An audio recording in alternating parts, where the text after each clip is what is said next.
আসসালামু আলাইকুম। আমার কাছে একটা আপা জানতে চেয়েছে, আপা আমি আমার হাজব্যান্ডের দ্বিতীয় স্ত্রীর বিরুদ্ধে মামলা করতে চাই।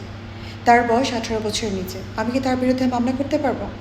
খুব সহজ সুন্দর করে বলি আপা, আপনি আপনার হাজব্যান্ডের দ্বিতীয় স্ত্রীর বিরুদ্ধে মামলা করতে পারবেন না, যেহেতু সে অপ্রাপ্তবয়স্ক এবং 18 বছরের কম। Bangladesh child marriage registration act অনুযায়ী 18 বছরের নিচে কোনো মেয়ের বিয়ে হলে সেই মেয়েটার বাল্যবিবাহ হয়েছে বলে ধরে নেওয়া হয়। আর যার বাল্যবিবাহ হয়েছে তাকে ভিকটিম হিসেবে কোর্ট গণ্য করে।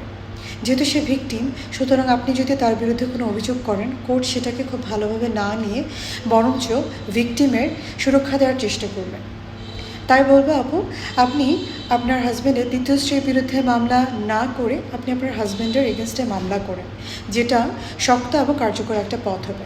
আপনি যদি আপনার হাজব্যান্ডের দ্বিতীয় স্ত্রীর এগেনস্টে মামলা করেন, সেটা বাস্তবিক অর্থে খুব কঠিন এবং আইনগতভাবে খুব দুর্বল একটা মামলা হবে।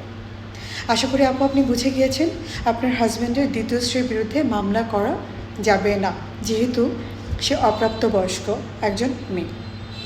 আপু ভালো থাকবেন, সুস্থ থাকবেন, নিজের খেয়াল রাখবেন। আসসালামু আলাইকুম।